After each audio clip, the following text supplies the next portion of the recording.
There's a phrase that gets thrown around a lot in many small businesses, but maybe particularly so in salons. And that phrase is, "We're like a family here." Or something along the lines of, "I treat my team like they're my family." And then you wonder why you feel exploited and disappointed when they leave. Because inevitably, people will leave. You see, the problem is that they're not your family. Unless, of course, they actually are your family, but then that's another podcast altogether. Now, look, I understand what people mean when they refer to their employees as family. Usually it comes from a really good place. They're saying that we care about each other. We spend a lot of time together. We've been through things together. We've watched people grow up, get married, have children, go through divorces, lose parents, buy houses, have various health problems. We've celebrated birthdays and weddings and babies. We've probably had a few arguments along the way as well. And in the salon industry particularly, because we work so closely together, those relationships can become incredibly strong.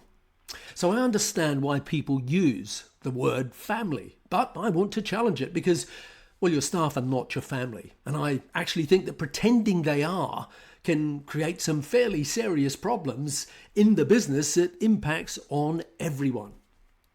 I'm Anthony Whitaker, and welcome to this week's episode of the Grow My Salon Business podcast. Now, before anyone starts writing angry comments to me, I'm not suggesting that you shouldn't care about your team. In fact, quite the opposite. As a salon owner and manager, I think you should care enormously about the people who work for you, and that's the point. You're the salon owner and manager. You're not their parents or sibling. I think you should want them to succeed. You should support them, develop them, celebrate their achievements. You should always treat them with kindness and respect.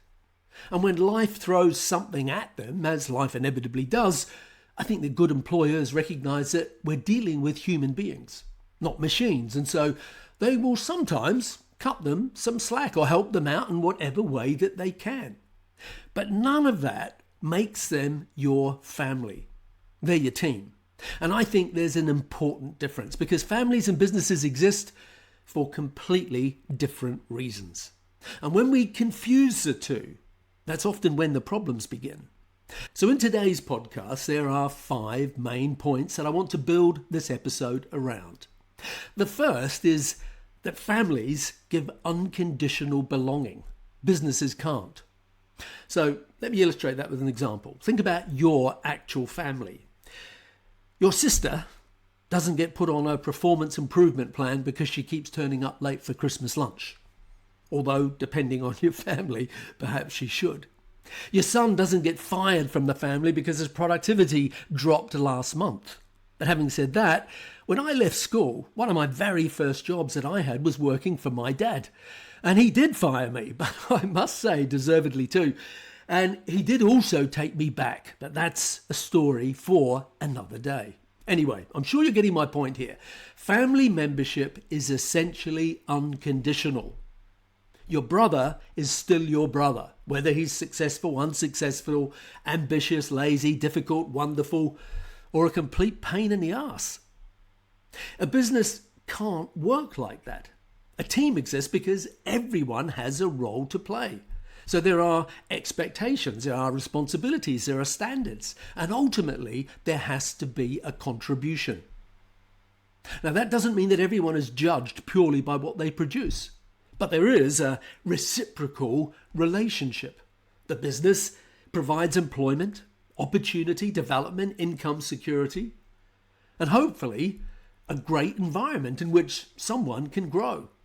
And in return, the employee agrees to fulfill the responsibilities of their role and contribute to the success of the business. Now, that's not a family relationship. That is a professional relationship. And there's absolutely nothing wrong with that. In fact, I think that we sometimes make the word professional sound cold and distant. It isn't. Professional doesn't mean uncaring. Professional simply means that we understand the relationship that we're in. And that's important because the moment you start saying, well, they're like my family to me, well, you can then begin putting up with things that you would never tolerate in a genuinely professional relationship. Things like poor performance or bad behavior or constant lateness, unacceptable standards, and just generally not pulling their weight. And then suddenly you're making exceptions because, well, she's been with me for 12 years, or he's going through a difficult time at the moment. And I don't want her or him to think I don't care, because we're like a family. And then one exception becomes another and another, until eventually the standards that you have set for the business don't really mean anything anymore. Now that brings me to the second point, which is that caring about people doesn't mean avoiding accountability. And this is probably where many salon owners and managers get themselves into trouble. Because most salon owners that I meet are really decent people. They want to be good employers. And sometimes they become so determined to be a good person that they stop being a good leader and manager. Because leadership occasionally requires you to do things that are uncomfortable. You have to have conversations that somebody doesn't always want to hear. You have to say, this isn't good enough. We've talked about this before. This behavior needs to change. And occasionally, this isn't working anymore. And if you've convinced yourself that this person is part of your family, then those conversations become emotionally much more difficult to have.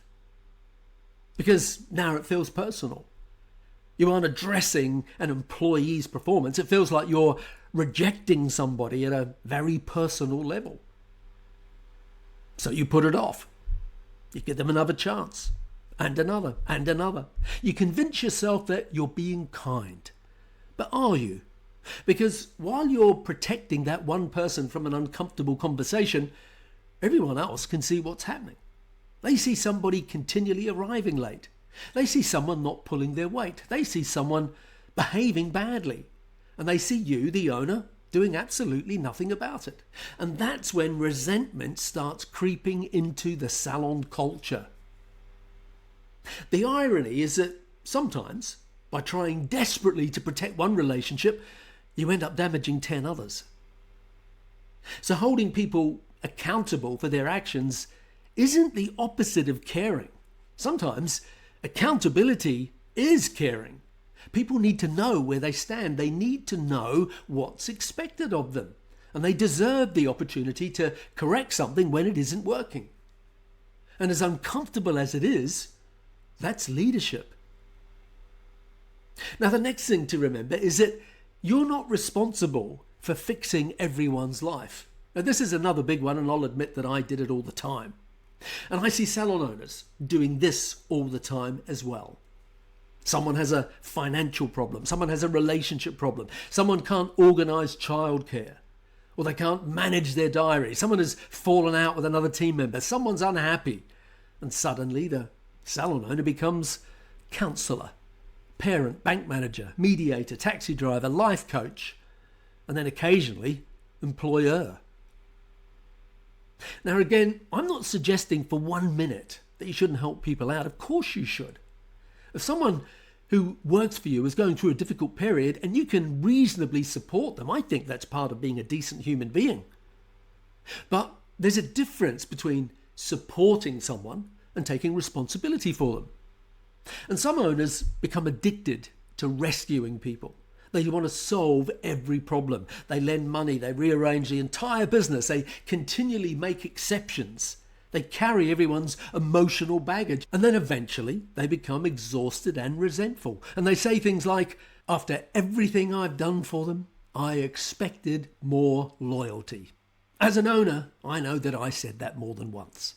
And that's where the family idea becomes dangerous, because you may have entered into a psychological contract that the other person never agreed to. You thought, I've looked after you, therefore you'll always look after me. But they didn't necessarily see it that way. Maybe they simply thought that you were being a generous employer. Then one day they leave, and the owner feels betrayed. How could they do this to me? Well, they got another job. That's allowed. People leave businesses. People move cities. People change careers. People want different opportunities. Sometimes they leave for more money. Sometimes they'll leave for reasons that you don't even understand. And yes, sometimes they'll leave after you've invested enormous amounts of time, energy, and money developing them. And that can hurt. I've experienced it. Most business owners have. But employment isn't a lifetime commitment, and neither side should ever pretend that it is. But that takes us into the fourth point I want to address, and that is that blurred boundaries make leadership much harder. See, I've talked before about the difference between being friendly and being friends. You can be incredibly friendly with your team. You can laugh together, you can have dinner together, you can celebrate together, you can know what's happening in their lives, you can genuinely love and care about the people on your team, but you're still their employer. And that means that there'll be moments when you have to make decisions from the perspective of what's right for the business and the wider team. Maybe somebody wants a holiday at a time that you simply can't accommodate. Maybe someone wants an exception to the pay structure. Maybe someone expects special treatment because of the relationship that they have with you. Maybe someone isn't performing and you need to address it. The more blurred the relationship has become, the harder those conversations are, because now the employee isn't hearing my employer has made a business decision. Instead, they're hearing my friend has let me down. And the owner isn't thinking I'm dealing with a performance issue. They're thinking, what if they don't like me anymore? See, that's a terrible position for both people. Good boundaries don't weaken relationships. They make relationships clearer. I've mentioned on the podcast before the phrase by author Brené Brown, who says, clear is kind, unclear is unkind. So remember, clarity matters. Oftentimes owners and managers avoid hard truths. People often purposefully are vague to avoid short-term discomfort. But that's false kindness, because vague feedback or half-truths actually prevent others from growing. Whereas direct and transparent communication builds trust and strengthens long-term relationships, because everyone knows where they stand. You can be warm, you can be generous, compassionate, supportive, and still have boundaries. And those things aren't mutually exclusive. So that leads to asking the question, what is the alternative metaphor to calling or thinking of them as family? Because if you're going to stop saying we're a family, what should we replace it with? Now, personally, I think team is a much better word. It's a much better metaphor. Think about a great sports team. The people on the team care about each other. They celebrate together. They support each other when things go wrong. They develop strong relationships. They trust. There's loyalty. There's belonging. But there's also rules and standards.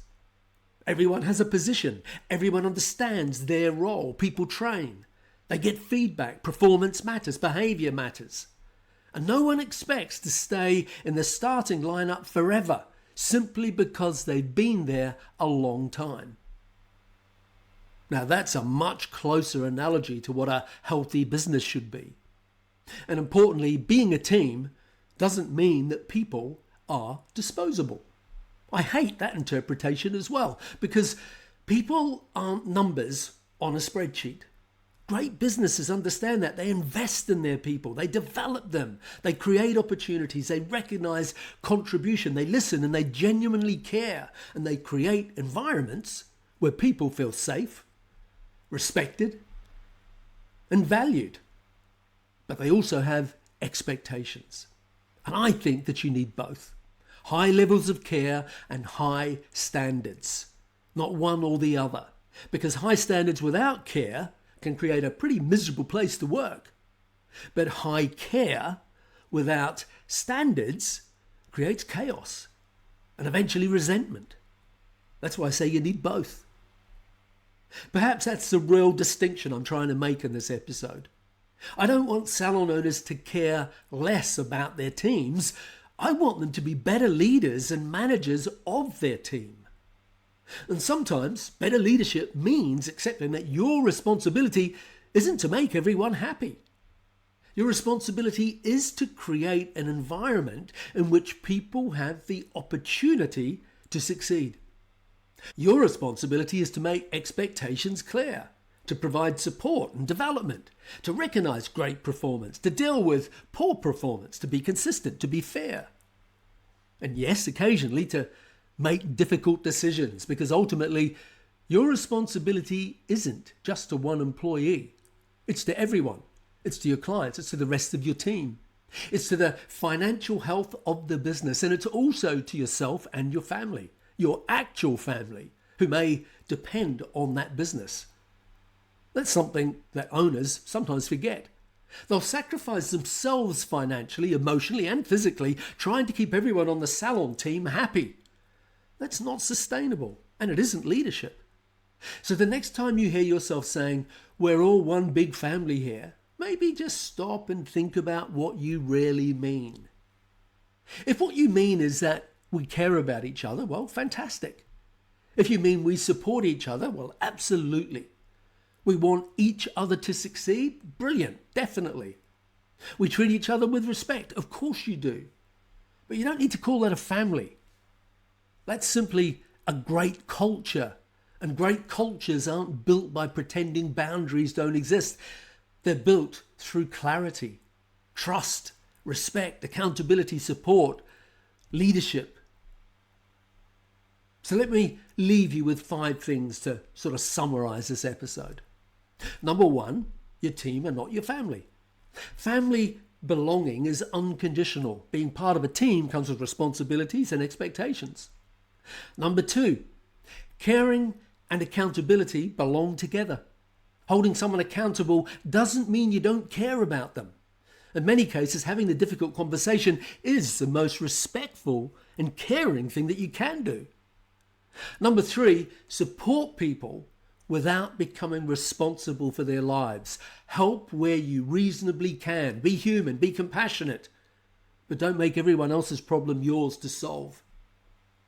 Number 4, clear boundaries make better relationships. You can be warm, generous and friendly while still remembering that ultimately you are their employer, their manager and leader. And sometimes you have to make difficult decisions. And finally, number 5, don't try to build a family. Build a great team. Create a business with high levels of care and high standards, because your team doesn't need another parent. They need an employer who cares about them. They need an environment where they can grow. And above all, they need you to be the leader and the manager that you need to be. So on that note, we need to start wrapping up this week's episode of the Grow My Salon Business podcast. Now, over the next few weeks, amongst other things, we will be focusing on the theme of salon management as we lead up to our next group of ambitious salon owners and managers working through our online management course and coaching program. So in anticipation of that, we have a free download titled The Salon Management Checklist. You can find a link in the show notes of today's episode to access it, or alternatively, you can go direct to growmysalonbusiness.com/free-resources. So I'll say that again, growmysalonbusiness.com/free-resources. And in the meantime, if you want to find out more about how you can work with us, then visit growmysalonbusiness.com, where you can find out all about our best-selling books, our one-to-one coaching, our online courses, and our free resources section to help you to grow your salon business. So until next week, I'm Anthony Whitaker. Thank you for listening to this week's episode of the Grow My Salon Business podcast.